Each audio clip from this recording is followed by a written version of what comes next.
Hello बच्चों, VNM chemistry में आप लोगों का बहुत बहुत स्वागत है। तो आज हम लोग क्या करेंगे, कार्बन एंड इट्स कंपाउंड के ऊपर बात करेंगे, जिसको हिंदी में कहते हैं कार्बन और उसके यौगिक। ये चैप्टर है ऑर्गेनिक केमिस्ट्री का। तो इसमें सबसे पहले हम लोग क्या करेंगे, कार्बन के बारे में समझेंगे, इंट्रोडक्शन कि बेसिकली कार्बन कंपाउंड का या कार्बन का सोर्स क्या क्या होता है। तो अगर इंट्रोडक्शन में बात करें, सोर्स ऑफ कार्बन का जैसे भोजन है, फूड है, कपड़ा है, मेडिसिन है, किताब है, प्लांट है, एनिमल है, ये सब कार्बन के सोर्स होते हैं। मतलब इसमें कार्बन अगर एक वर्ड में बोले, भर भर के यानी ज्यादा अमाउंट में पाया जाता है। अगर हम एक वर्ड में ये बोल करके बात को खत्म करें कि सबसे ज्यादा कार्बन तो हम लोग के बॉडी में ही पाया जाता है, ठीक है। हम लोग पूरे के पूरे कार्बन के ही बने हैं, हम लोग के बॉडी में भर भर के कार्बन पाया जाता है। हमारे अर्थ क्रस्ट पे बहुत सारे कार्बन के कंपाउंड होते हैं जिनमें कार्बन प्रेजेंट होता है, जैसे कि कार्बोनेट, हाइड्रोजन कार्बोनेट, कोल का मतलब कोयला हो जाएगा, पेट्रोलियम है जिसमें 0.02% इन सब में कार्बन पाया जाता है। इनके अलावा हमारे इन्वायरमेंट में यानी वायुमंडल में एक कार्बन का कंपाउंड पाया जाता है जिसे कार्बन डाइऑक्साइड कहते हैं। और कितना परसेंट पाया जाता है, 0.03% हमारा ये कार्बन डाइऑक्साइड हमारे इन्वायरमेंट में पाया जाता है। तो अब जरा कार्बन के बारे में कुछ इंपॉर्टेंट बात समझते हैं कि यहाँ पे Za P+E- का मतलब क्या है। जेड का मतलब होता है एटॉमिक नंबर, परमाणु क्रमांक। ए का मतलब होता है एटॉमिक मास मतलब परमाणु भार। P+ का मतलब होता है प्रोटॉन और E- का मतलब होता है इलेक्ट्रॉन। तो बेसिकली जो कार्बन का एटॉमिक नंबर होता है वो 6 होता है, एटॉमिक मास जो होता है 12 होता है, प्रोटॉन 6 होता है, इलेक्ट्रॉन 6 होता है। मतलब कार्बन का परमाणु क्रमांक 6 होगा, परमाणु भार 12 होगा, उसमें प्रोटॉन कितना होगा 6 होगा, इलेक्ट्रॉन कितना होगा 6 होगा। अब जरा आगे बात करते हैं। हमारे नेचर में बेसिकली जो कार्बन होता है वो 3 फॉर्म में, मतलब कार्बन का जो एलॉट वो होता है आइसोटोप्स, समस्थानिक 3 पाया जाता है, कार्बन 12, 13, 14। और जो कार्बन 14 होता है इसका यूज करते हैं कार्बन डेटिंग में, जो कि एक रेडियो एक्टिव होता है। सर कार्बन डेटिंग क्या होता है ये बताओ। बेसिकली जो जमीन के अंदर से पुराने फॉसिल्स मिलते हैं, फॉसिल्स मतलब किसी जानवर का अवशेष होगा, हड्डी मिलेगा, पंख मिलेगा, दांत मिलेगा, तो अब हमको पता लगाना है कि वो हड्डी या दांत जानवर का कितने साल पुराना है। तो उसके लिए कार्बन डेटिंग किया जाता है, मतलब उसका आयु निर्धारण करेंगे, पता करेंगे कि कितने साल पुराना है। तो कौन से कार्बन का यूज करते हैं, कार्बन 14 यानी कार्बन 14 का यूज करते हैं कार्बन डेटिंग में, जो कि एक रेडियो एक्टिव होता है। सर आइसोटोप्स का मतलब बताओ, जिनका परमाणु क्रमांक समान, परमाणु भार अलग अलग होगा। जैसे यहाँ पे 6 6 6 कार्बन का परमाणु क्रमांक हो गया, 12 13 14 इसका परमाणु भार हो गया, जो कि अलग अलग है, ठीक है। अब जरा कार्बन के बारे में समझेंगे तो कार्बन का वैलेंसी यानी संयोजकता कितना होता है, 4 होता है। सर कार्बन का वैलेंसी 4 क्यों होता है, क्योंकि कार्बन के संयोजी कोष में 4 इलेक्ट्रॉन होते हैं और कार्बन क्या करता है, 4 इलेक्ट्रॉन को शेयर करके बॉन्ड बनाता है। यहाँ पर देख सकते हैं इसके इलेक्ट्रॉनिक कॉन्फ़िगरेशन के अकॉर्डिंग वैलेंस शेल में 4 इलेक्ट्रॉन होते हैं। सर वैलेंस शेल क्या होता है, जो सबसे बाहरी वाला शेल होता है उसी को वैलेंस शेल कहते हैं। अब अगर कार्बन को हम लोग 4 इलेक्ट्रॉन दे देंगे तो कार्बन के ऊपर 4 नेगेटिव चार्ज आएगा, जो कि एनायन बनाता है। और जब कार्बन 4 इलेक्ट्रॉन निकालेगा तो कार्बन के ऊपर 4 पॉजिटिव चार्ज आएगा, जो कि केटाइन बनाता है। जब कोई एलिमेंट इलेक्ट्रॉन लेगा तो उसके ऊपर नेगेटिव चार्ज और इलेक्ट्रॉन देगा तो उसके ऊपर पॉजिटिव चार्ज आएगा। और जब पॉजिटिव चार्ज आएगा तो उसे केटाइन यानी धनायन बोलेंगे, और जब माइनस चार्ज आएगा तो उसे एनायन यानी ऋणायन कहते हैं। अब आगे चलते हैं। कार्बन जो होता है ये कोवैलेंट कंपाउंड बनाता है। कोवैलेंट कंपाउंड का मतलब सहसंयोजी यौगिक, जैसे कि यहाँ पर CH3OH, जिसको हम लोग क्या कहते हैं, methyl alcohol, acetic acid, ethyl alcohol, acetal aldehyde, ठीक है, sorry formal aldehyde. Sir covalent bond यहाँ पर लिखा है, इसका मतलब बताओ। कोवैलेंट बॉन्ड को हिंदी में बोलते हैं सहसंयोजी बंध। सहसंयोजी बंध किसे कहते हैं, ऐसा बंध जो इलेक्ट्रॉनों की साझेदारी से बनता है, मतलब इलेक्ट्रॉन शेयर किए जाते हैं। यहाँ पर लिखा गया those bond formed by sharing of electron known as covalent bond. तो जहां कहीं भी अगर बॉन्ड ऐसा बने कि जहां इलेक्ट्रॉन शेयर होते हैं, उसे कौन सा नाम दे देंगे, कोवैलेंट। अब कोवैलेंट कंपाउंड क्या होते हैं, जिस कंपाउंड के अंदर कोवैलेंट बॉन्ड प्रेजेंट होगा उसे कोवैलेंट कंपाउंड बोलेंगे। जैसे यहां पर एग्जांपल समझे, मीथेन है, इथाइलिन है, एसिटिलीन है, बेंजीन है, साइक्लोहेक्सेन है, ये सारे के सारे हमारे जो कंपाउंड होते हैं ये कैसे होते हैं, कोवैलेंट होते हैं। इधर वाले भी, ऊपर वाले भी, ये वाले भी, ठीक है। तो इसका स्क्रीनशॉट ले लो, हमको लगता है कि ये तुमको समझ में आ चुका होगा। अब बात करेंगे टाइप्स ऑफ कोवैलेंट बॉन्ड के ऊपर। तो बेसिकली जो कोवैलेंट बॉन्ड होते हैं वो 3 टाइप्स के होते हैं, single covalent bond, double covalent bond, triple covalent bond. Sir इनको एक्सप्लेन करो। सिंगल कोवैलेंट बॉन्ड का मतलब 2 एटम के बीच में सिंगल बॉन्ड बनेगा। डबल का मतलब दो एटम के बीच में दो बॉन्ड बनेगा, ट्रिपल का मतलब दो एटम के बीच में तीन बॉन्ड बनेगा। लेकिन जो बॉन्ड बनेगा वो इलेक्ट्रॉनों के शेयरिंग से बनेगा। जरा समझते हैं सिंगल कोवेलेंट बॉन्ड। जैसे मान लेते हैं इसका एग्जांपल है H2 जिसे डाई हाइड्रोजन कहते हैं। एक हाइड्रोजन यहाँ पे, एक हाइड्रोजन यहाँ पे। हाइड्रोजन के वैलेंस शेल में कितने इलेक्ट्रॉन होते हैं? एक होते हैं। तो हाइड्रोजन अपना एक इलेक्ट्रॉन यहाँ रखेगा, दूसरा वाला हाइड्रोजन क्या करेगा? अपना एक इलेक्ट्रॉन यहाँ लेके आएगा। तो अब इन दोनों के बीच में इलेक्ट्रॉन इस तरीके से शेयर होंगे। अब इलेक्ट्रॉन शेयर होंगे तो इनके बीच में एक एक इलेक्ट्रॉन शेयर हुआ है, तो एक एक इलेक्ट्रॉन शेयर होने का मतलब हाइड्रोजन हाइड्रोजन के बीच में सिंगल बॉन्ड बनेगा। और अगर यहीं पे दो दो इलेक्ट्रॉन शेयर होता तो डबल बॉन्ड बन जाता, तीन तीन इलेक्ट्रॉन शेयर होता तो ट्रिपल बॉन्ड बन जाता, और तीन से ज्यादा बॉन्ड नहीं बनेगा। अब जैसे बात करेंगे डबल कोवेलेंट में, तो इसका एग्जांपल होगा O2 जिसे डाई ऑक्सीजन कहते हैं। अब यहाँ पर एक ऑक्सीजन, यहाँ पे दूसरा ऑक्सीजन। ऑक्सीजन का वैलेंस इलेक्ट्रॉन कितना होता है? ऑक्सीजन का वैलेंस इलेक्ट्रॉन जो होता है वो 6 होता है। ऑक्सीजन कितना बॉन्ड बनाता है? 2 बॉन्ड बनाता है। तो 6 है तो 2 इलेक्ट्रॉन इस ऑक्सीजन का होगा और 2 इलेक्ट्रॉन इस ऑक्सीजन का होगा। बाकी के इनके जो इलेक्ट्रॉन है इस तरीके से ऑक्सीजन के ऊपर बचे होंगे। उसको शो ऑफ करो या मत करो तुम्हारे ऊपर डिपेंड करेगा। तो इस तरीके से देखो यहाँ पे कितने इलेक्ट्रॉन शेयर हुए हैं? एक ऑक्सीजन का 2 इलेक्ट्रॉन, मतलब यहाँ पे ऑक्सीजन ऑक्सीजन के बीच में कैसा बॉन्ड बनेगा? डबल बॉन्ड बनेगा। अब अगर ट्रिपल की बात करेंगे तो इसका सबसे अच्छा एग्जांपल होता है N2 जिसे डाई नाइट्रोजन कहते हैं। नाइट्रोजन का एटॉमिक नंबर होता है 7, वैलेंस इलेक्ट्रॉन होता है 5, और नाइट्रोजन का वैलेंस इलेक्ट्रॉन 5 है तो मतलब नाइट्रोजन 3 बॉन्ड बनाएगा तो 3 इलेक्ट्रॉन शेयर करेगा। जब एक नाइट्रोजन 3 इलेक्ट्रॉन शेयर करेगा तो इस तरीके से 2 नाइट्रोजन होंगे, दोनों के बीच में यहाँ पे 3-3 इलेक्ट्रॉन शेयर हो जाएंगे इस तरीके से, और नाइट्रोजन के ऊपर लोन पेयर, ये जो इलेक्ट्रॉन है ऐसे बचा रहेगा, वैसे इसको लोन पेयर कहते हैं। तो इतना एडवांस जानने की जरूरत नहीं है। अब यहाँ पे क्या होगा? इस तरीके से यहाँ पे इलेक्ट्रॉन का शेयरिंग होगा। अब शेयर होगा तो देखोगे 1 2 3 बॉन्ड बना, तो इस तरीके से नाइट्रोजन नाइट्रोजन के बीच में ट्रिपल बॉन्ड बन जाएगा। तो इस तरीके से इलेक्ट्रॉन शेयर होते हैं और बॉन्ड का फॉर्मेशन होता रहता है। अब जरा इनके प्रॉपर्टीज के ऊपर बात करते हैं। तो बेसिकली जो कोवैलेंट कंपाउंड होते हैं इनका मेल्टिंग और बॉइलिंग पॉइंट बड़ा ही कम होता है डायमंड को छोड़कर। डायमंड जो होता है दुनिया का ऐसा सब्सटेंस होता है जो बहुत ज्यादा हार्ड होता है, इसके ऊपर एसिड और बेस किसी का इफेक्ट नहीं होता है, मतलब उनके साथ रिएक्शन नहीं करता, इसका मेल्टिंग और बॉइलिंग पॉइंट बहुत ज्यादा होता है। तो बेसिकली डायमंड को छोड़ के बात करेंगे, ठीक है। आगे चलते हैं। जैसे एसिटिक एसिड है, इसका मेल्टिंग पॉइंट 290 केल्विन है, बॉइलिंग पॉइंट 391 केल्विन है, देखो कितना कम है। क्लोरोफॉर्म है 209 334, एल्कोहल है इसको एथिल एल्कोहल कहते हैं, 156 है 351 है, मीथेन है 90 है 111 है। तो मतलब एमपी मतलब मेल्टिंग पॉइंट, बीपी मतलब बॉइलिंग पॉइंट। ये तुमको याद नहीं रखना है, बस मैंने दिमाग में इमेज क्रिएट हो उसके लिए बना दिया। अब ये जो होते हैं बैड कंडक्टर होते हैं हीट और इलेक्ट्रिसिटी के, मतलब इनमें उतना अच्छा इलेक्ट्रिसिटी पास नहीं होगा, धारा का प्रवाह नहीं होगा, गर्म करोगे उतना आसानी से नहीं होंगे। ग्रेफाइट को छोड़ के बात करेंगे। ग्रेफाइट एक कंपाउंड होता है जो कि कार्बन का ही बना होता है, इसमें इलेक्ट्रिसिटी बहुत अच्छा पास होता है। तो किसके कारण होता है? पाई इलेक्ट्रॉन के कारण होता है। आगे चलते हैं। इनका जो सॉल्युबिलिटी होता है पानी में बहुत ही कम होता है, मतलब ये वाटर में उतना अच्छा सॉल्युबल नहीं होता, बहुत ही कम घुलते हैं, ठीक है। तीसरा बात, क्योंकि इनके बीच में वीक इंटरमॉलिक्यूलर फोर्स होता है, ठीक है। अगर कोई ऑर्गेनिक कंपाउंड पानी में बहुत अच्छी तरीके से घुलता है तो इसका मतलब है कि वो हाइड्रोजन बॉन्डिंग बनाता है, लेकिन ये बहुत ज्यादा एडवांस हो जाएगा तो इसको जानने की जरूरत नहीं है। इतना तुम लोगों को समझ में आ गया होगा। अब इसका स्क्रीनशॉट ले लो। तो अब जरा क्या करेंगे, कुछ यहाँ पे ऑर्गेनिक कोवेलेंट कंपाउंड दिया है, उसी का मतलब ऑर्गेनिक कंपाउंड, इनका स्ट्रक्चर बनाना सीखते हैं। और एग्जाम में अगर आया तो इन्हीं मतलब में से आएगा। कितना है? 1 2 3 4 5 6 7 8 9 जितना भी है इन्हीं में से आएगा, और अगर नहीं आया तो नहीं आएगा, ठीक है। ये 200% नहीं 1000% गारंटी है। अब जरा समझते हैं। तो सबसे पहले मीथेन का स्ट्रक्चर बनाएंगे, तो जरा बात को समझो कैसे बनाएंगे।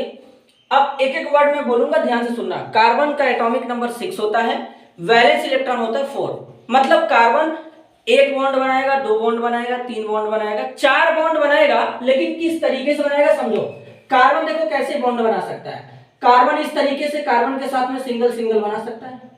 कार्बन ऐसे डबल बॉन्ड बना सकता है इस तरीके से।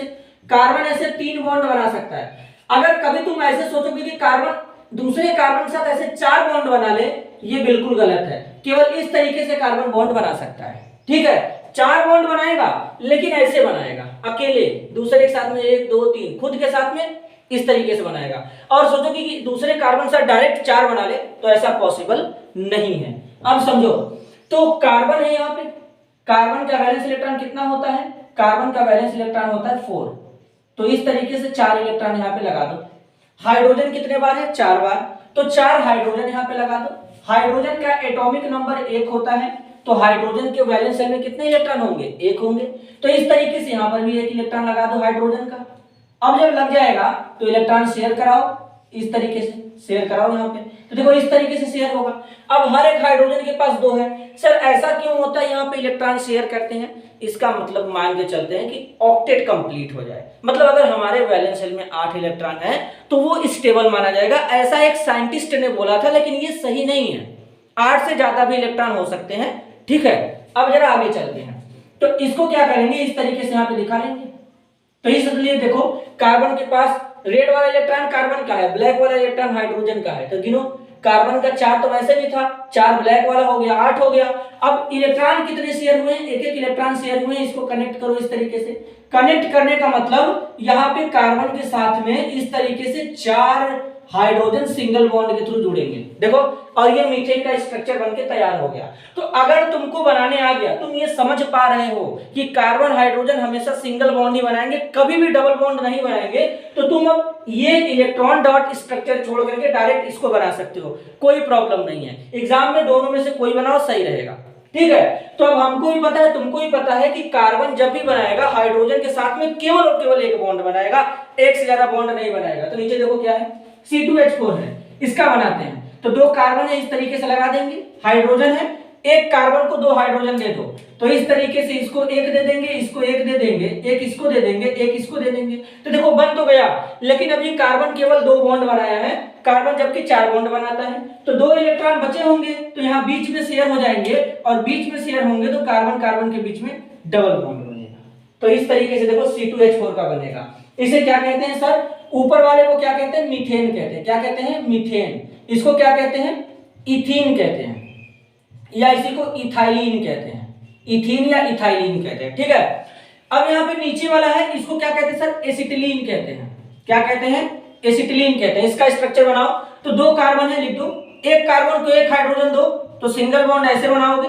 अब 3 बॉन्ड बचा, कार्बन कार्बन के बीच में बना दो, तो देखो कार्बन ऐसे भी बना लिया, ठीक है ना, कार्बन ऐसे भी बना लिया, कार्बन ऐसे भी बना लिया, देख लो वहां तरीके से रिप्रेजेंटेशन।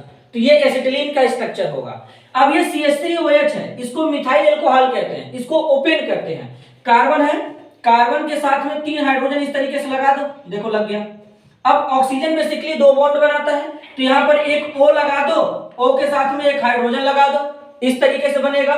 इसको क्या कहते हैं, मीथेनॉल कहते हैं, या इसी को मिथाइल अल्कोहल कहते हैं, ठीक है। आगे चलते हैं, C2H5OH है, इसको इथेनॉल या इथाइल अल्कोहल कहते हैं। इसका स्ट्रक्चर कैसे बनाओगे सर, 2 कार्बन है, इस तरीके से लिखो, 1 2, एक कार्बन को 3 हाइड्रोजन दे दो, फिर एक कार्बन इसके साथ में चला जाएगा, इसको इसके साथ में दे दो, और एक ऑक्सीजन एक हाइड्रोजन, इस तरीके से इसको दे दो, ठीक है। मैं थोड़ा जल्दी जल्दी बता रहा हूं, इसके पीछे का रीजन है कि मतलब शॉर्ट वीडियो बने ताकि तुम लोग अच्छे से रिवाइज कर सको। अब ऐसा नहीं कि मैंने तेज बोल दिया तो तुमको समझ में नहीं आया, तुम वीडियो को पीछे लेके जाओ, रोको, समझो, लिखो, ठीक। अब देखो यहाँ पे ये इथेनॉल हो गया, या इसी को इथाइल अल्कोहल कहते हैं।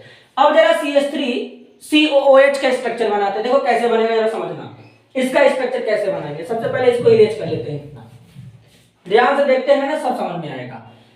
इसमें एक कार्बन है, एक कार्बन के साथ में 3 हाइड्रोजन इस तरीके से दे दो, देखो दे दिए। अब फिर एक कार्बन है, 2 ऑक्सीजन एक हाइड्रोजन है, ऑक्सीजन डबल बॉन्ड बनाता है, तो एक कार्बन को एक ऑक्सीजन दे दो, दूसरा वाला ऐसे सिंगल बॉन्ड में चला जाएगा, इसको क्या कहते हैं, एसिटिक एसिड कहते हैं, या इसी को क्या कहते हैं, इथेनोइक एसिड कहते हैं, इथेनोइक एसिड कहते हैं। अब दूसरा है C6H6, C6H6 को बेंजीन कहते हैं। सर बेंजीन का बनाओ, जरा समझो, 6 कार्बन है, इस तरीके से 6 कार्बन लिख लो। अब देखो, पहले कार्बन कार्बन के बीच में एक एक सिंगल बॉन्ड बना दो, इस तरीके से एक एक इलेक्ट्रॉन के थ्रू, तो एक एक इलेक्ट्रॉन के थ्रू यहां पर सिंगल बॉन्ड बन जाएगा, इस तरीके से। बोलो हाँ या ना, बनेगा कि नहीं बनेगा, तो इस तरीके से बन जाएगा। देखो अब क्या होगा, हर एक कार्बन को एक एक हाइड्रोजन दे दो, इधर भी हाइड्रोजन अपना एक इलेक्ट्रॉन लेके कार्बन के साथ में इस तरीके से एक एक बॉन्ड बना लेगा, इसलिए देखो ऐसे बनेगा। तो अगर तुम ठीक तरीके से देख पा रहे हो, सुन पा रहे हो, समझ पा रहे हो, तो हर एक कार्बन यहाँ पे 3 बॉन्ड बनाया है। मैं गिन करके यहाँ पे बता देता हूं, 1 2 3। ठीक है, मतलब कार्बन का भी एक बॉन्ड बचा है। तो कैसे बनेगा? तो हर एक कार्बन के पास ऐसे एक एक इलेक्ट्रॉन बचा होगा। क्या कहते हो? हर एक कार्बन का उसके पास अपना एक एक इलेक्ट्रॉन बचा होगा। बचा होगा कि नहीं बचा होगा? बताओ पहले। बचा होगा। तो अब इन एक एक इलेक्ट्रॉन को तुम कनेक्ट करो। इसको इसके साथ कनेक्ट करो, इसको इसके साथ कनेक्ट करो, इसको इसके साथ कनेक्ट करो, तो देखोगे बीच में डबल बॉन्ड आ गया। तो इस तरीके से बेंजीन का स्ट्रक्चर बनके कंप्लीट होता है। इसको क्या कहते हैं? बेंजीन कहते हैं। ठीक है, अगर तुम शॉर्ट में बनाना चाहो तो ऐसे एक रिंग बनाना 6 मेंबर्ड और बीच में एक गोला बना देना, तो ये भी बेंजीन के कैटेगरी में जाए, मतलब ये भी बेंजीन का स्ट्रक्चर है। ठीक है, अब जरा इसका समझते हैं C6H12। सर C6H12 का स्ट्रक्चर कैसे बनेगा ये जरा बताओ। तो ये तुम लोग नोट कर चुके होंगे, तो थोड़ा सा हम इसको यहाँ पे इरेज कर देते हैं और यहीं पे बना देते हैं C6H12 का स्ट्रक्चर। इसमें भी क्या बनेगा? एक रिंग बनेगा, जैसे 6 कार्बन का रिंग यहाँ पे बनाए। बनाओ, 1 carbon, 2 carbon, 3 carbon, 4 carbon, 5 carbon, 6 carbon. हर एक के बीच में सिंगल बॉन्ड लगा दो। लगा दो, देखो सिंगल बॉन्ड लग गया, इस तरीके से लग गया। अब क्या करोगे? एक कार्बन को 2 हाइड्रोजन दे दो। देखो इस तरीके से 1 2 3 4 5 6 7 8 9 10 11 12। सर इसका नाम बताओ। इसको साइक्लोहेक्सेन कहते हैं। तो बेंजीन और साइक्लोहेक्सेन में क्या डिफरेंस है भाई? बेंजीन में 6 कार्बन 6 हाइड्रोजन है, साइक्लोहेक्सेन में 6 कार्बन तो है लेकिन हाइड्रोजन कितना है? 12 है। तो इसलिए डबल बॉन्ड में बन करके सिंगल बॉन्ड बन गया। ठीक, अब HCHO को क्या बोलते हैं सर? इसको बोलते हैं मीथेनल। क्या बोलते हैं? मीथेनल, या इसी को बोलते हैं फॉर्मल्डिहाइड। इसका स्ट्रक्चर कैसे बनाओगे? देखो कार्बन है, कार्बन के साथ में एक हाइड्रोजन दे दो, फिर एक हाइड्रोजन ऑक्सीजन है, तो यहाँ पे डबल बॉन्ड O लगा दो और यहाँ पे H लगा दो। तो इस तरीके से ये मीथेनॉल का स्ट्रक्चर बन जाएगा। तो मेरे हिसाब से तुम लोग को स्ट्रक्चर बनाने आ गया होगा। सोचो समझो, डिटेल में नोट करो, बनाओ, तब तक इसका स्क्रीनशॉट ले लो। तो अब हम बात करेंगे कार्बन के एलोट्रॉप्स के ऊपर, जिसको हिंदी में कहते हैं कार्बन का अपरूप। तो सबसे पहले अपरूप किसे कहते हैं ये बताइए सर। बेसिकली हमारे नेचर में जो एलिमेंट होते हैं वो 2-3 फॉर्म में पाए जाते हैं और उनका फिजिकल और केमिकल प्रॉपर्टी टोटली क्या होता है? अलग होता है, तो उसे एलोट्रॉप कहते हैं। ऐसे कंपाउंड जो हमारे नेचर में 2-3 फॉर्म में एग्जिस्ट करते हैं और उनका फिजिकल और केमिकल प्रॉपर्टी अलग अलग होता है, उसे एलोट्रॉप्स यानी अपरूप कहते हैं। कार्बन के इसी तरीके से 3 अपरूप होते हैं। एक होता है ग्रेफाइट, दूसरा होता है डायमंड, तीसरा होता है फ्लोरीन। बेसिकली जो डायमंड ग्रेफाइट होता है, सॉरी डायमंड हमारा टेट्राहेड्रल फॉर्म में पाया जाता है और उसमें देखोगे तो इस तरीके से कार्बन जो होते हैं प्रेजेंट होते हैं टेट्राहेड्रल फॉर्म में। ठीक है, इसके बाद अगर ग्रेफाइट की बात करोगे तो ग्रेफाइट में हेक्सागोनल रिंग पाया जाता है कि जो कि लेयर्ड होता है, एक लेयर के ऊपर दूसरा लेयर नीचे जुड़ा होता है उसमें। तो ये ग्रेफाइट का स्ट्रक्चर हो गया, ये डायमंड का हो गया।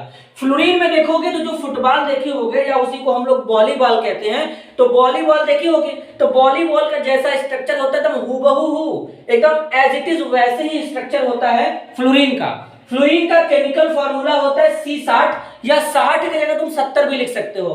फ्लोरीन को खोया गया था सूट में, यानी सूट का मतलब होता है कार्बन। अब ये मत समझना, वो जो सूट होता है उसका मतलब होता है गोली मारना, इस वाले सूट का मतलब होता है कार्बन। और एक और सूट होता है वो पहनने वाला होता है। ठीक है, तो जो पहनने वाला सूट होता है उसमें SHUIT ऐसे करके स्पेलिंग होता है। ठीक है, एक सूट होता है SOOT, एक होता है SHOOT। तो दोनों में, तीनों में डिफरेंस होता है। ठीक है, अब जरा ग्रेफाइट और डायमंड के डिफरेंस की बात करते हैं, बड़ा ही इंपॉर्टेंट है। जो ग्रेफाइट होता है ये बहुत ही सॉफ्ट होता है, डायमंड जो होता है बहुत ही हार्ड होता है, और दुनिया में सबसे ज्यादा हार्डेस्ट सब्सटेंस जो अगर कोई है तो वो है डायमंड। आगे चलते हैं। ग्रेफाइट गुड कंडक्टर होता है हीट और इलेक्ट्रिसिटी का, मतलब ग्रेफाइट में धारा का प्रभाव बहुत अच्छा खासा होगा। पेंसिल यानी रोल देखे होगे, मेरे पास रोल है दिखाता हूं। ये देखो पेंसिल है, इसको जब तुम छीलोगे तो यहाँ पे ब्लैक ब्लैक निकल के आएगा जो कि ग्रेफाइट होता है।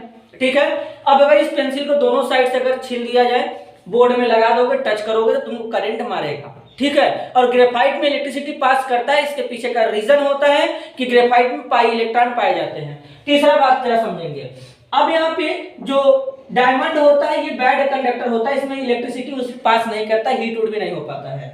और जो ग्रेफाइट होता है ये पॉइजनस नेचर का होता है, जहरीला होता है। पेंसिल के अंदर जो ग्रेफाइट होता है अगर तुम उसको खा लोगे बहुत ज्यादा अमाउंट में तो डेड कर जाओगे, मर जाओगे। लेकिन डायमंड कभी भी जहरीला नहीं होता। वैसे तुम फिल्म में देखे होगे तो मूवी में क्या करता है कि दिखाता है डायमंड लगा होता है रिंग में, उसको जाते हैं चाटते हैं मर जाते हैं, तो वो बिल्कुल गलत है, सरासर गलत है। लेकिन उसके पीछे का रीजन मैं बताता हूँ कि मरते क्यों होंगे, क्योंकि उसमें साइनाइड लगा होता है और साइनाइड बहुत ही पॉइजनस कंपाउंड होता है। आगे चलते हैं। ग्रेफाइट का मेल्टिंग और बॉइलिंग पॉइंट लो होता है, डायमंड का ज्यादा होगा। ग्रेफाइट जो होता है एसिड और बेस दोनों के साथ रिएक्ट करता है, एसिड के साथ रिएक्ट करके जैसे नाइट्रिक एसिड के साथ रिएक्ट कराओगे ग्रेफाइटिक एसिड बनेगा। और जो डायमंड होता है ये एसिड और बेस किसी के साथ रिएक्ट नहीं करता, कुछ भी फर्क नहीं पड़ेगा डायमंड के ऊपर। अब बात करते हैं हाइड्रोकार्बन। सर हाइड्रोकार्बन किसे कहते हैं ये बताओ, डेफिनेशन। दुनिया में ऐसा कंपाउंड जो केवल और केवल कार्बन और हाइड्रोजन से मिलकर बना होगा उसे हाइड्रोकार्बन बोलेंगे। क्या?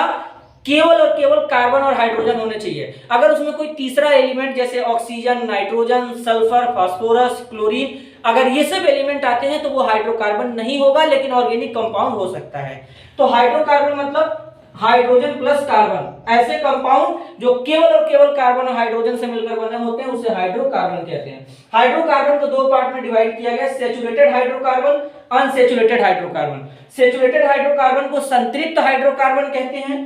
संतृप्त हाइड्रोकार्बन का मतलब बताओ सर। जब कार्बन कार्बन के बीच में केवल और केवल सिंगल बॉन्ड होना चाहिए। किसके बीच में? कार्बन कार्बन के बीच में जब सिंगल बॉन्ड होगा तो उसे सेचुरेटेड हाइड्रोकार्बन यानी संतृप्त हाइड्रोकार्बन बोलेंगे, या उसी को एल्केन कहते हैं। इसका जनरल फार्मूला होता है CnH2n+2। अब यहाँ पे जो n होता है n इक्वल टू नंबर होता है 1 2 3, ठीक है। दूसरा होता है अनसेचुरेटेड हाइड्रोकार्बन।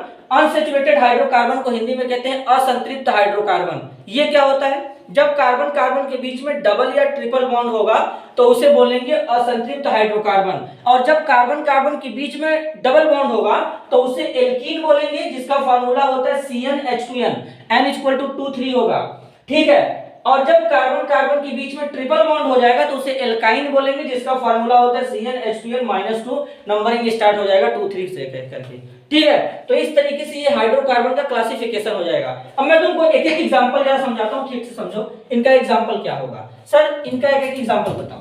अब देखो समझो एग्जांपल यहाँ पर क्या हो सकता है। अब देखो जैसे ये मीथेन है, मीथेन तो वैसे भी CH4 देखोगे तो यहाँ पे तो कार्बन नहीं है, कार्बन के अलावा मतलब हाइड्रोजन भी है, तो ये तो हमारा एल्केन में आता ही है। लेकिन अगर तुम C2H6 ले लो तो देखो कार्बन कार्बन के बीच में सिंगल बॉन्ड है, इस तरीके से सिंगल बॉन्ड है, कार्बन कार्बन के बीच में देखना है। कार्बन के अलावा अगर कोई भी एलिमेंट रहेगा तो बात नहीं बनेगा। कार्बन कार्बन के बीच में सिंगल बॉन्ड है, क्या होगा? सर एल्केन है। कार्बन कार्बन के बीच में डबल बॉन्ड है तो क्या होगा? सर एल्कीन है। कार्बन कार्बन के बीच में ट्रिपल बॉन्ड होगा तो सर एल्काइन है। बात समझे? तो जब कार्बन कार्बन के बीच में सिंगल बॉन्ड होगा तो एल्केन होगा, डबल बॉन्ड होगा तो एल्कीन होगा, ट्रिपल बॉन्ड होगा तो एल्काइन होगा। एल्कीन और एल्काइन किसके अंतर्गत आते हैं? अनसेचुरेटेड यानी असंतृप्त हाइड्रोकार्बन के अंदर, और एल्केन किसके अंदर आता है? सेचुरेटेड हाइड्रोकार्बन के अंदर, ठीक है। इसका स्क्रीनशॉट ले लो। तो अब बात करेंगे जरा, यहाँ पे लिखा है CpOC, इसका मतलब है सम, मतलब कुछ इंपॉर्टेंट हमारे ऑर्गेनिक कंपाउंड है, इसके बारे में बात कर लेते हैं। तो सबसे पहले यहाँ पर जो केमिकल रिएक्शन है यहाँ पे लिखा गया कंबशन। जरा कंबशन का मतलब क्या समझते हैं। बेसिकली जो ऑर्गेनिक कंपाउंड होते हैं जब उनको बहुत ज़्यादा अमाउंट में ऑक्सीजन दे करके जलाते हैं तो उसे क्या कहते हैं? दहन कहते हैं। और दहन करने के बाद जो ऑर्गेनिक कंपाउंड का एश यानी राख होगा वो पूरे पूरे व्हाइट कलर का हो जाता है, एकदम सफ़ेद हो जाता है। तो ये कंबशन का मतलब होता है, मतलब हाई क्वांटिटी में ऑक्सीजन सप्लाई करके जला देंगे। तो जैसे कार्बन है, कार्बन को अगर बर्न कराएंगे, ज़्यादा ऑक्सीजन देंगे तो कार्बन डाइऑक्साइड में कन्वर्ट होगा, साथ में हीट और लाइट भी रिलीज होगा। अगर मीथेन है, मीथेन का कंबशन कराएंगे तो कार्बन डाइऑक्साइड वाटर बनेगा, एल्कोहल का कंबशन कराएंगे तो ऑक्सीजन और वाटर बनेगा। तो इस तरीके से रिएक्शन प्रोसीड होता है। अब बेसिकली यहाँ पे ऑक्सीडेशन लिखा है, तो ऑक्सीडेशन का मतलब होता है एडिशन ऑफ ऑक्सीजन, मतलब जब ऑक्सीजन जुड़ेगा तो ऑक्सीडेशन होगा। अब यहाँ पर इथेनॉल है जिसको इथाइल एल्कोहल कहते हैं। यहाँ पर या तो हम लोग एल्कलाइन क्षारीय KMnO4 ले लेंगे, हीट करेंगे, या फिर एसिडिक KTCr2 को 7 लेंगे। ये क्या करते हैं, ये ऑक्सीडेशन कराने का काम करते हैं, मतलब ये ऑक्सीजन जोड़ने का काम करते हैं। तो यहाँ से एक ये जो दो हाइड्रोजन दिख रहा है इसको हटा देंगे, ऑक्सीजन लगा देंगे तो एसिटिक एसिड इस तरीके से बन जाएगा। अब यहाँ पर है एडिशन रिएक्शन। एडिशन रिएक्शन को हिंदी में संकलन अभिक्रिया कहते हैं। एडिशन का मतलब होता है कोई चीज जब जुड़ेगा तो उसे एडिशन बोलेंगे। तो यहाँ पर हाइड्रोजन जुड़ रहे हैं तो हाइड्रोजिनेशन बोलेंगे, और ये रिडक्शन के अंदर आएगा क्योंकि हाइड्रोजन जुड़ रहा है। तो यहाँ पर डबल बॉन्ड दिख रहा है। जब कभी भी सिंगल बॉन्ड होता है तो सब्स्टिट्यूशन रिएक्शन होता है जिसे प्रतिस्थापन अभिक्रिया कहते हैं, और जब डबल या ट्रिपल बॉन्ड होता है तो उसमें एडिशन रिएक्शन होता है। तो यहाँ पर कुछ करना नहीं है, यहाँ से ये डबल बॉन्ड में से एक बॉन्ड तोड़ के एक हाइड्रोजन इस कार्बन को, एक हाइड्रोजन इस कार्बन को दे देंगे, तो इन दोनों कार्बन पे एक एक हाइड्रोजन आ जाएगा, और इस तरीके से ये जो एल्कीन दिख रहा है ये एल्केन में कन्वर्ट हो जाएगा। ठीक है, तो इस तरीके से एडिशन रिएक्शन प्रोसीड होता है। अब बात करते हैं सब्स्टिट्यूशन रिएक्शन की, इसको प्रतिस्थापन अभिक्रिया कहते हैं। अब अगर यहाँ पे मीथेन देखें तो CH4 इस तरीके से पाया जाएगा, सारा का सारा सिंगल बॉन्ड है, और अभी अभी मैंने बताया सिंगल बॉन्ड रहेगा तो सब्स्टिट्यूशन मिलेगा। अब यहाँ से Cl सिंगल बॉन्ड Cl लिखेंगे, यहाँ से HCl को बाहर निकाल लेंगे तो CH3 और Cl मिलके CH3Cl मिथाइल क्लोराइड बना देगा। तो इस तरीके से एक एटम दूसरे एटम को रिप्लेस कर देगा, जो कि हाईली रिएक्टिव होगा, कम रिएक्टिव वाले को रिप्लेस कर देगा, हटा देगा उसके जगह से, तो इसको सब्स्टिट्यूशन बोल देंगे। अब यहाँ पे कुछ इंपॉर्टेंट कंपाउंड के ऊपर बात करते हैं, जो कि ऑर्गेनिक कंपाउंड है, थोड़े इंपॉर्टेंट है तो इसके ऊपर बात करना जरूरी है। अब यहाँ पे समझते हैं। तो पहले सबसे पहले जो ऑर्गेनिक कंपाउंड हम लोग को बोर्ड लेवल पे पढ़ना है वो है एथिल अल्कोहल, जिसको इथेनॉल भी कहते हैं, CH3CH2OH। कैसे बनाएंगे? MOP का मतलब होता है मेथड ऑफ प्रिपरेशन। कैसे बनाएंगे? ग्लूकोज लेंगे, इस पे खमीर यानी ईस्ट डालेंगे जिसको जाइमेज कहते हैं, तो ये तुरंत क्या करेगा, अल्कोहल यानी एथिल अल्कोहल बनाएगा, कार्बन डाइऑक्साइड गैस बाहर निकलेगा। तो हमको एथिल अल्कोहल चाहिए, मिल गया। अब एथिल अल्कोहल का PP का मतलब होता है फिजिकल प्रॉपर्टी, भौतिक गुण। क्या क्या होता है? ये रूम टेम्परेचर पे यानी कमरे के ताप पर द्रव अवस्था में पाया जाता है, वाटर सॉल्युबल होता है मतलब पानी में घुल जाता है, और ये न्यूट्रल होता है, ना ही एसिडिक होगा ना ही बेसिक होगा, एकदम न्यूट्रल होता है। ठीक है, आगे चलते हैं। CP का मतलब केमिकल प्रॉपर्टी। एथिल अल्कोहल का जब सोडियम मेटल के साथ रिएक्शन कराएंगे सोडियम एथॉक्साइड बनेगा, हाइड्रोजन गैस निकल जाएगा। अल्कोहल एसिड नहीं होता लेकिन एसिडिक नेचर का होता है। तो अगर एक वर्ड में बोले बेसिकली एसिड जब हमारा मेटल के साथ रिएक्ट करता है हाइड्रोजन गैस निकालेगा, साल्ट बनाएगा। तो यहाँ पर देखोगे तो साल्ट बन रहा है, हाइड्रोजन गैस बाहर निकलेगा। अगर तुम एथिल अल्कोहल पे कंसंट्रेट सल्फ्यूरिक एसिड दे दो, टेम्परेचर रहेगा 443 केल्विन का, तो ये सल्फ्यूरिक एसिड पानी को खींच लेता है, तो एल्कोहल से पानी बाहर निकाल देगा, तो हमारा बन जाएगा एल्कीन, और इस एल्कीन का नाम है इथीन या इथाइलिन। आगे चलते हैं। एथिल अल्कोहल का यूज कहाँ होता है? लेबोरेटरी में इसके थ्रू बहुत सारे कंपाउंड बनाए जाते हैं, तो रिएजेंट के तौर पे यूज हो जाएगा। मेडिसिन मतलब दवा बनाने में यूज होता है, जैसे कि यहाँ पे लिखा गया कफ सिरप, जो बेसिकली खांसी वाला सिरप होता है उसमें अल्कोहल बहुत ज्यादा क्वांटिटी में मिलाया जाता है, ताकि अल्कोहल ज्यादा रहेगा तो नींद लगेगा तो खांसी नहीं आएगा। और अल्कोहल का बॉडी में बहुत ज्यादा साइड इफेक्ट होता है, नर्वस सिस्टम काम नहीं करेगा, मसल्स कमजोर हो जाएंगे, हमारा क्रिएटिविटी एक्टिविटी सब नष्ट हो जाएगा। ठीक है, और इसका फ्यूल के तौर पे यूज करते हैं, मतलब ये बहुत अच्छा जलता है, तो फ्यूल के तौर पे इसका यूज कर सकते हैं। इसका स्क्रीनशॉट ले लो। तो अब दूसरा ऑर्गेनिक कंपाउंड देखते हैं जो कि तुम लोग के सिलेबस में है, ये है एसिटिक एसिड या इसी को इथेनोइक एसिड कहते हैं। केमिकल फार्मूला है CH3COOH। कैसे बनाएंगे? अल्कोहल लेंगे, इसका ऑक्सीडेशन करा देंगे पोटेशियम परमैंगनेट के थ्रू, एल्कली मीडियम में यानी बेसिक मीडियम में, या फिर K2Cr2O ले लो एसिडिक मीडियम में, तब भी बन जाएगा एसिटिक एसिड। इस रिएक्शन को मैंने भी कुछ समय पहले भी लिखा था। अब इसके फिजिकल प्रॉपर्टी की बात करेंगे तो इसका मेल्टिंग पॉइंट होता है 290 यानी 90 केल्विन। इसका जो सोल्यूशन होता है एसिटिक एसिड का 3 से 4%, उसे ग्लेशियल एसिटिक एसिड कहते हैं। ये वाटर सॉल्युबल होता है। ठीक है, अब जरा इंपॉर्टेंट रिएक्शन समझना, यहाँ पर एस्टरिफिकेशन रिएक्शन लिखा गया है केमिकल प्रॉपर्टी में। अब एस्टरिफिकेशन रिएक्शन बड़ा ही इंपॉर्टेंट है, जिसमें एस्टर का फॉर्मेशन होगा। किसका? एस्टर का। और ये जो बना है एस्टर बना है। एसिटिक एसिड का OH और अल्कोहल का H मिला के OH और H क्या करेंगे? वाटर बाहर निकाल देंगे, जो बचेगा उसको जोड़ के लिख दो। क्या बचा? CH3CO CH2O CH3 CH3COO CH2CH3, इसी को एस्टर बोलेंगे, और इस रिएक्शन का नाम है एस्टरिफिकेशन रिएक्शन। अगर तुम इस एस्टर को फिर से NaOH दे दोगे तो ये अल्कोहल और सोडियम एसीटेट में टूट जाएगा। तीसरा रिएक्शन देखो, बड़ा ही इंपॉर्टेंट रिएक्शन है। जब तुम एसिटिक एसिड का रिएक्शन NaOH बेस के साथ कराओगे तो एसिड बेस रिएक्शन होगा, तो क्या बनेगा, लवण और पानी बनेगा, मतलब साल्ट और वाटर बनेगा। तो यहां से क्या होगा, OH और यहां से H बाहर निकल जाएगा, बाकी जो बचेगा उसको जोड़ देना, साल्ट और वाटर बनेगा। इसी तरीके से अगर तुम मेटल के साथ रिएक्शन कराओगे तो एसिड है तो हाइड्रोजन गैस बाहर निकल जाएगा, साल्ट बन जाएगा, सोडियम एसीटेट ही बनेगा। अगर तुम एसिटिक एसिड का रिएक्शन सोडियम हाइड्रोजन कार्बोनेट के साथ कराओगे तो सोडियम एसीटेट पानी प्लस कार्बन डाइऑक्साइड बनेगा। न जाने एग्जाम में ये भी रिएक्शन कितनी बार पूछा है। तो बेसिकली एसिटिक एसिड लेंगे, उसमें क्या डालेंगे, सोडियम हाइड्रोजन कार्बोनेट डालोगे तो कौन सा गैस बाहर निकलेगा, कार्बन डाइऑक्साइड। और ये इंपॉर्टेंट रिएक्शन, इसको देख करके जाना, एक एस्टेरिफिकेशन, एक ये वाला। आगे चलते हैं। अगर तुम केवल सोडियम कार्बोनेट यानी वॉशिंग सोडा के साथ रिएक्शन कराओगे तब भी क्या बनेगा, वाटर और कार्बन डाइऑक्साइड बाहर निकलेगा, साथ में सोडियम एसीटेट बनेगा। ठीक है, अब इसका यूज विनेगर बनाने में करते हैं। चाउमीन में विनेगर जो होता है वो मिला करके खाया जाता है, ठीक है, जिसको सिरका कहते हैं हिंदी में। इसके बाद लेबोरेटरी में रिएजेंट के तौर पे, मतलब इसके थ्रू और भी ऑर्गेनिक कंपाउंड बनाए जा सकते हैं।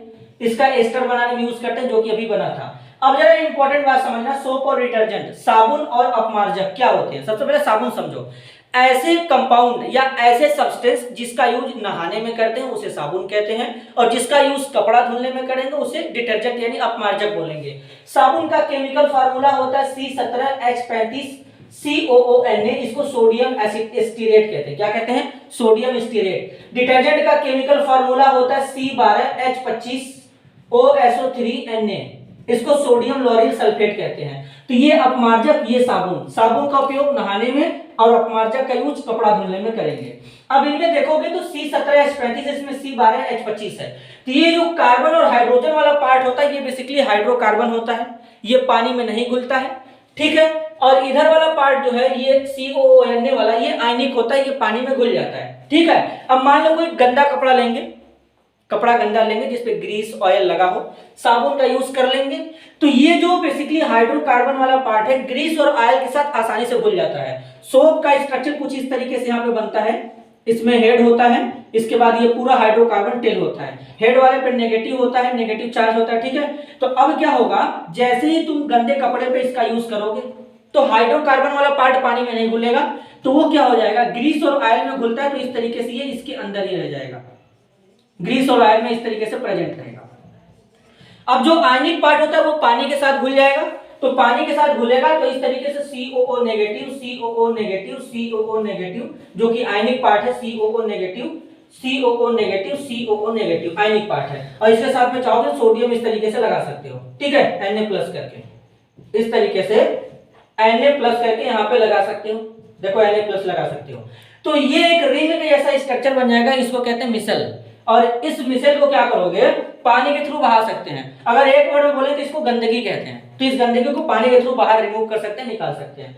तो इस तरीके से तुम्हारा ये प्रॉपर चैप्टर कंप्लीट हो गया, ठीक है। एक बात और, दुनिया में सबसे ज्यादा कंपाउंड कार्बन के क्यों पाए जाते हैं, तो इसके पीछे का रीजन है कि कार्बन के अंदर कैटिनेशन पावर पाया जाता है, जिसको हिंदी में कहते हैं श्रृंखलन गुण पाया जाता है, इसलिए दुनिया में सबसे ज्यादा कंपाउंड कार्बन के पाए जाते हैं। अभी तुम्हारे पूरे चैप्टर को मैंने कंप्लीट कर दिया वन शॉट वीडियो में। IPSC मैंने इस चैप्टर से नहीं बताया, स्किप कर दिया। इसके पीछे का रीजन है कि तुम लोगों का सेपरेट IPSC का वीडियो मैंने बना के डाल दिया था पहले ही, उसको भी क्या करूंगा कि इस वीडियो के नीचे लिंक में ऐड कर दूंगा, तो तुम लोग देख लेना। मतलब अगर एक वर्ड में बोलकर कि ये बात खत्म करें तो तुम्हारा चैप्टर पूरी तरीके से कंप्लीट हो गया है। समझो, नोट्स बनाओ, पढ़ो और एग्जाम की तैयारी करो। तब तक के लिए ऑल द बेस्ट।